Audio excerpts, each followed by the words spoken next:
Hace poquito terminé de leer un libro que me gustó muchísimo, de hecho lo comenté con varios amigos que también lo estaban leyendo y el comentario fue el mismo.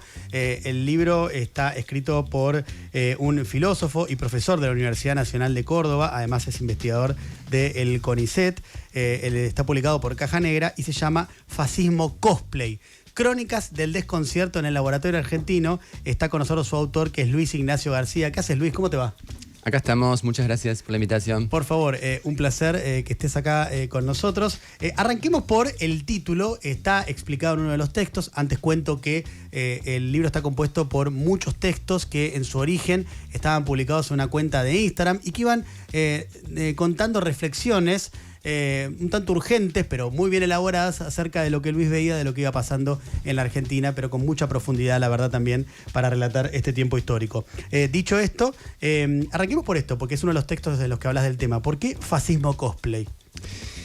Claro, es muy temprano para ponerse conceptuoso. Voy a tratar de ser simple. No, pero te digo que quédate tranquilo, porque una de las virtudes que tiene el libro es que hablas fácil. Se entiende todo. Bueno, me alegro. Se entiende todo.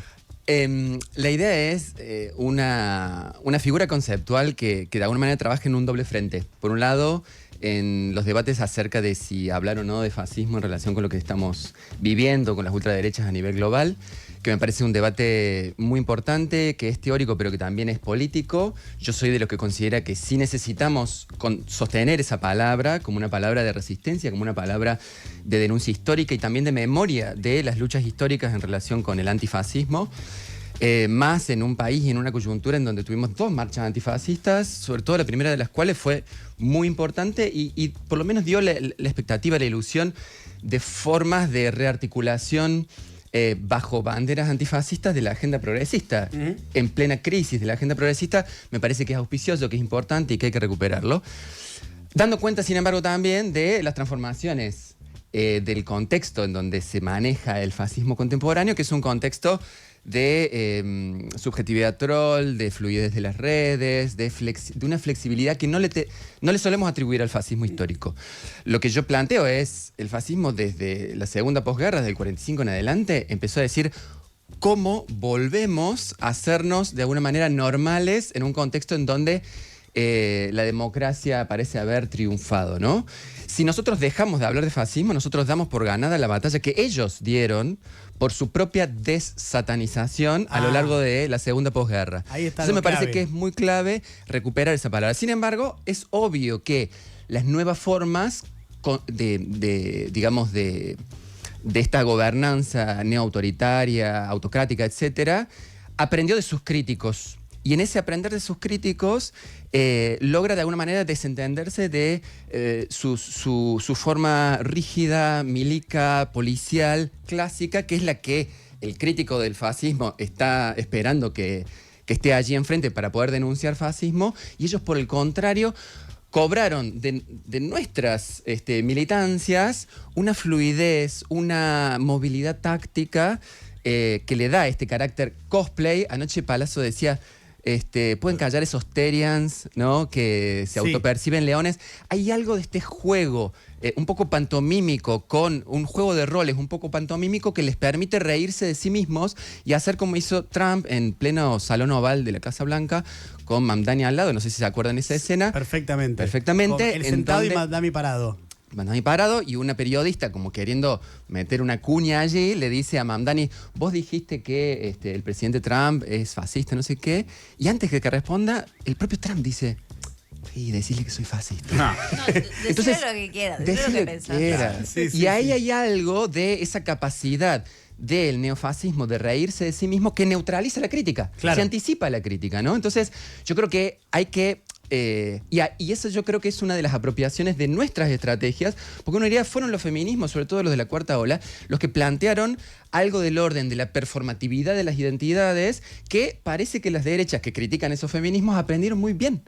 Entonces hay algo de ese juego que funciona muy bien como comunicación sobre todo al público más juvenil y sobre todo en un ámbito de redes que les permite ingresar cual caballo de Troya como chiste, como consumo irónico. Agustín Laje lo dijo muchas veces, ¿no? Fuimos durante años consumo irónico y ahora estamos en el poder. Claro, hay como adoptan la estética de la cultura pop. Exactamente, incluso, exactamente. ¿no? Y de hecho, no es que yo invente la idea de lo cosplay, sino que yo simplemente estoy recuperando y casi reponiendo, casi cronicando el gesto del propio actual presidente, que en el 2019 hizo su propia experiencia cosplay, y suponemos que de la mano de la cosplayer profesional, que hoy es la vocera de Karina Milei. El Capitán ANCAP. El Capitán ANCAP, que como ustedes recordarán, venía a traer el evangelio, la buena nueva del ANCAP, por anarcocapitalista, y que él venía de esa tierra de Liberland, no sé si ustedes se acuerdan. Claro. Que Liberland es una de estas tierras como de paraestatales. Las micronaciones. Las micronaciones que financia Peter Thiel y demás. Peter Thiel las financia más bien en el medio del mar, seasteering, pero es el mismo tipo de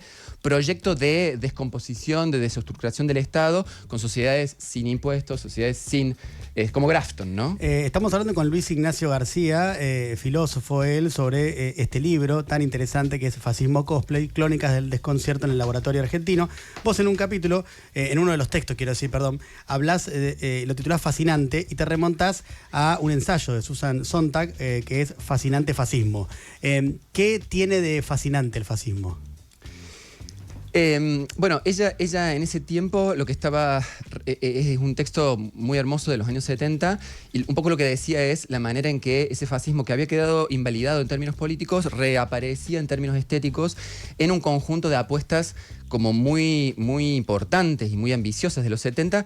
Por ejemplo, Star Wars, ¿no? Sí. La manera en que un conjunto de estéticas que nos hacían pensar lo político, los totalitarismos, la dictadura versus las repúblicas, etcétera, reemergían y también en formas de cierta erotización, digamos así, del autoritarismo y esa masculinidad exagerada, fascista, etcétera.